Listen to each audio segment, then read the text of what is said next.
This episode of the Moshe News was brought to you by... When I was young, my mama would say, you've got a long way to go. When there were times that I'd give up, I'd just bring myself right back to the top, because I'm on my way. And by Brooklyn Brokerage, all forms of insurance, personal, commercial, business. And by Nifty Noggins, elegant and fun designer wig stands. Hey, welcome back to another exciting edition of Moshe News. My name is Moshe. This is the news, and yes, I'm well aware that I have a jungle growing on top of my head. I just haven't been able to make it to the barbershop after the 3 weeks. And yes, I know that I didn't take a haircut for at least 3 weeks before those first 3 weeks, so we're talking about like 9 weeks now. Like, carry the one. When I walk in the street, I kind of do feel like one of those guys from the 70s. I don't know, this is just like one of those Jewish natural habitat situations growing here, where it's like it's a bird's nest, but I will make it to the barbershop, and God willing, by next week's episode, I will have a haircut. So it's just that whenever I make it to the barbershop, there's like a huge line, and the guy's always taking his time. You're looking at him like, we all have things to do, can you know, kind of hurry it up? He just gives you this look like, I'm well aware that you're here, okay? Every single time someone's getting a haircut, someone else is just sitting there impatiently. Do you think I don't know? Meanwhile, the guy sitting over here is like... Hey, so today we're going to try something fun and new on the Moshe News. I'm going to play a soundbite for you guys, and you guys are going to have to guess what that soundbite is. Now, the cool thing is, if you guys guess what that sound is, I'm going to give you multiple choice, A, B, and C, then absolutely nothing happens. Ready to play, or should I explain the rules of the game again?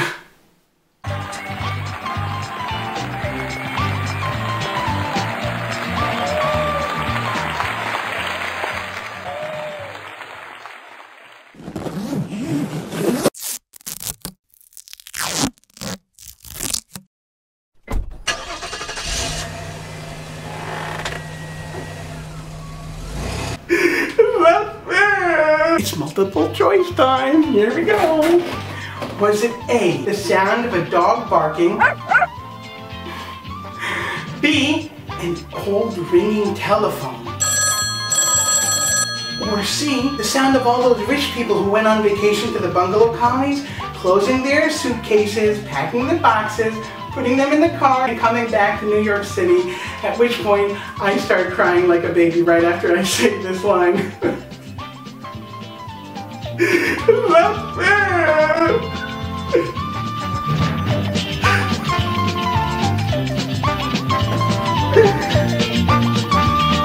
Now I get it, some of you at home may be wondering, why is a grown man crying about people coming back to the city? So I will try to tell it to you in a way that doesn't shock you and put you in a state of disbelief. But you may want to sit down for this. Not everyone goes away to a bungalow colony at the beginning of the summer, because we can't all afford it. You're right, you're looking a little pale there, buddy. I know, I felt the same exact way when I found out. No, they're totally messing with me. I keep asking them, so which bungalow colonies are we going to be in this summer?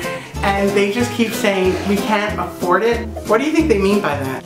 Oh my God, stop being such a Debbie Downer just because you didn't get to go to the bungalow colony. There were plenty of people there who were like not rich but still were there. There was this guy who was there even longer than any of us. And he was a super friendly guy. He was like, he had like a name tag here because he didn't really speak English. It was like James, Jane, Janice, something or other. Whatever, it was like a weird woman's name. He was so friendly, he would even offer to clean up all of our food when we were done eating. He'd be like, no, please, let me do it. Plus, he had like the best sense of humor. He would like run up to me randomly and go like, no deporto, no deporto. I don't really know what that means. Alright, so maybe everyone doesn't go upstate, but those of us who stay in New York City for the summer, we're not less fortunate. That's ridiculous. If anything, we have something which we share here during the summer that we never get to share any other time of the year. I'm talking about all those extra parking spaces that you just don't have to like circle around the blocks looking and angry and annoying finding your parking space. There's so much of it to go around. Those parking meter police people who aren't really police people, but for some reason they wear police uniforms anyways, they're like literally walking around twiddling their thumbs more than usual. Even though upstate we would probably have several acres of parking space as well. Actually, you know what, since you guys have left, we've been really happy. We've even made up our own bungalow colony. People are gone and now we have parking space down. So yeah, it goes like this. This is what we do when you guys are gone. So don't come back.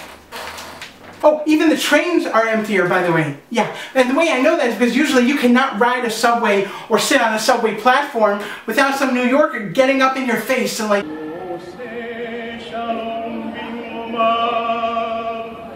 But you know what, they say the grass is greener on the other side. So I personally believe, first watch this video.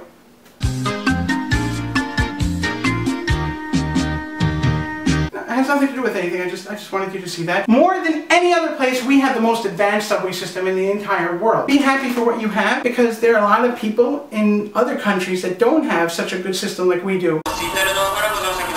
Check out this video. This is in Japan. I want you to keep your eyes on the guys in uniform. If you haven't found them yet, you'll spot them soon enough. Yeah, there you go. The guys who are shoving people into the subway. Do you see that? Yeah. That's exactly what I'm trying to say. Anyone else hear the thud?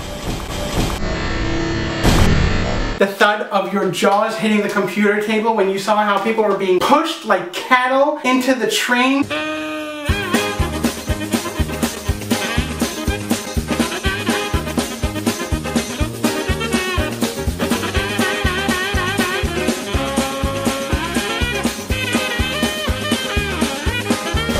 See what I'm saying? We don't have it as bad, at least in New York. No one's on salary to push you into a subway cart. Don't you feel a lot better about your daily commute now? No matter how bad it was, it's still not as bad as these people. Every day they're getting shoved into the subway. And by the way, pay attention. No one's complaining over there. They're happy to be pushed in because at least they could get to work. And that's all I really wanted to do. I just wanted to make you guys realize how lucky you are when you watch what these people go through every day to get back and forth from work. Feeling more calm now, feeling happier, feeling lucky. Good. Right before I told you that the MTA is about to hike up our fares by another 15% in the next year or two, which comes out to approximately $3 per subway ride and bus ride.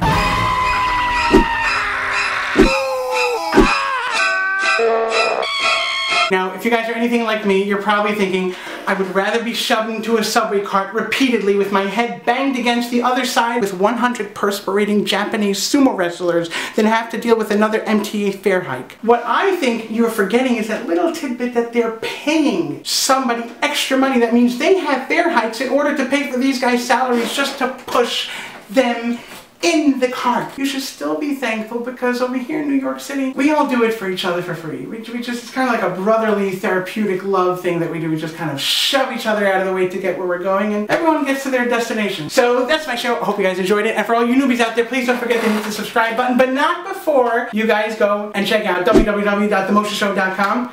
Yeah, back to the subscribe button coming at you. 3, 2, 1.